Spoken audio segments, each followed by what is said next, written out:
Over 140 million followers on Facebook, nearly 33 million subscribers on YouTube, and millions more between Instagram, TikTok and Twitter.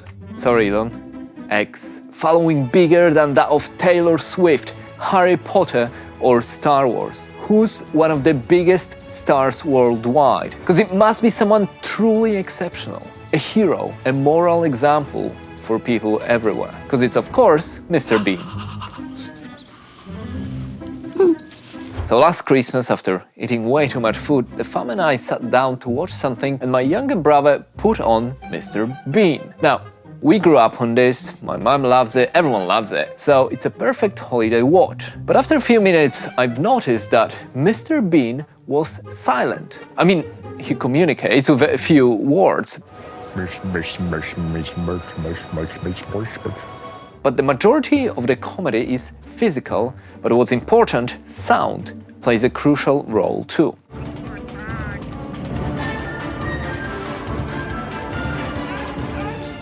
So I decided to delve deeper into Mr. Bean's phenomenon and understand how sound design of the show and the films factored in this cultural icon ascent. So, who is Mr. Bean? I'm huge. No, not really. I suppose you don't, Mr. Bean, played by British actor Rowan Atkinson, was introduced in 1990 and with only 15 TV episodes, it has become one of the most successful characters globally. As the actor stated, he probably enjoyed playing the character the most while disliking the character the most. I probably enjoyed playing Mr. Bean the most because he's a character who's furthest away from my own character. As a person, I don't like him at all. I think he's very odd and pretty weird and not very nice. Mr. Bean is rude, he's self-absorbed, he's immature and competitive. And it started as a nameless character that doesn't speak. So he appeared in sketches at the Edinburgh Fringe Festival. It's a festival for stand-up comedy. That was initially, but when it moved to TV, they named him Mr. Bean. Now the OG Mr. Bean had 15 episodes in total, 2 films and an animated series. And it's kinda insane if you think about it, because I thought there were many more episodes on TV when I was younger. And apparently, other people thought the same. I didn't know until this moment that there were only 14. I thought there were probably 114, and that Rowan had been coining it in for years and years, making this never-ending flow of Mr. Beans. But let's answer the crucial question. Why does Mr. Bean not speak? Bean. Bean. Bean. Bean. Sabine.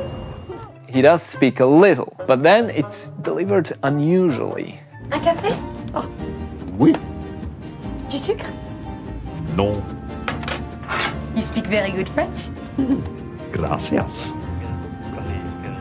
And Atkinson said that Mr. Bean's quietness stems from personal experience as he was bullied when he was young due to his stutter, which made him very shy, so he used it as a challenge and turned it into a trait, preferring visual comedy when playing Mr. Bean. And his stuttering disappeared when he played the role. It became a massive selling point because no language, just, simple words that everyone understands, made it appealing to everyone worldwide. And then I thought maybe with Mr. Bean, which we started many, decades ago, I thought that maybe more people would have tried to do visual comedy. The use of physical comedy is still a bit of a lost art. So in the past, during the era of silent movies, the actors like Charlie Chaplin had to rely on their physical performances instead of relying on their voices. This changed over time, with comedy becoming more verbal. How do we get out of here without being seen? Okay. Left by the water fountain, or right by the fire exit, then to the elevator at the end. Thank you. Oh, wait, good. Left side. And sound entering the cinema. However, the way Atkinson commands his body and exaggerates the movement is so relatable for everyone.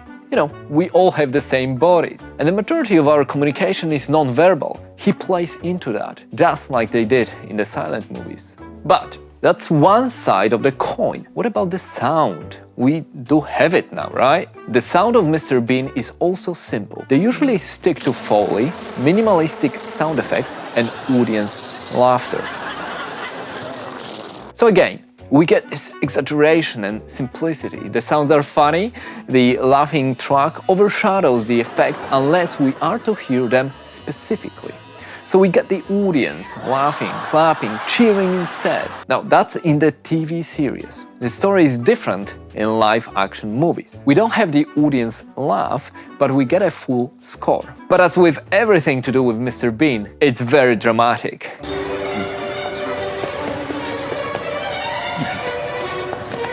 It's orchestral, it's funny, it's sad.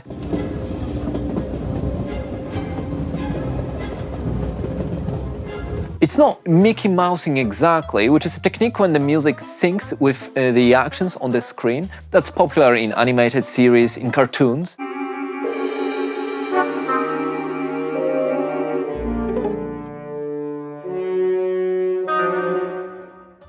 But in Mr. Bean films, music does play a more important role. As the characters don't speak as much, so often the score lets us know what's going on. So in my view, it's kinda in between Mickey Mousing and the usual movie music.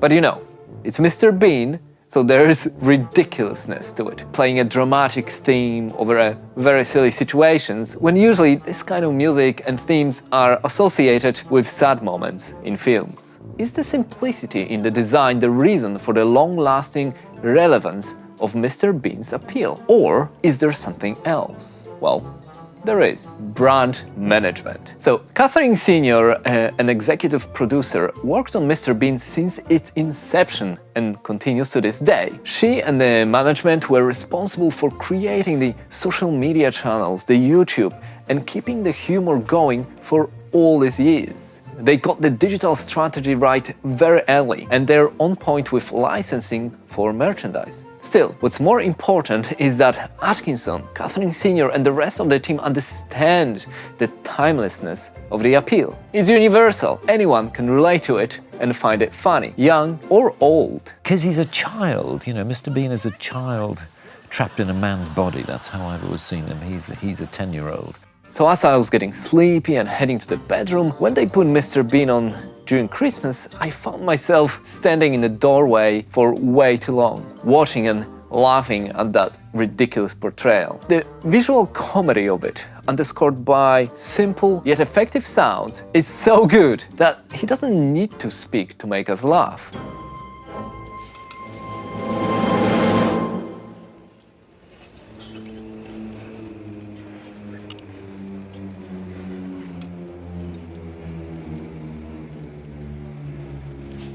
Obviously, strategic brand management helps, and when I was writing this video, I was shocked to discover how popular Mr. Bean is still after all these years. But it also shows that no matter the country, no matter the culture, we all recognize Mr. Bean's quirks, the silly and the irritating character and the exaggeration of the traits that annoy us in our neighbors, in our friends, and our family. And even though the layers of the design are simple, there's an amazing depth to Mr. Bean's creation, and I don't see him slowing down anytime soon.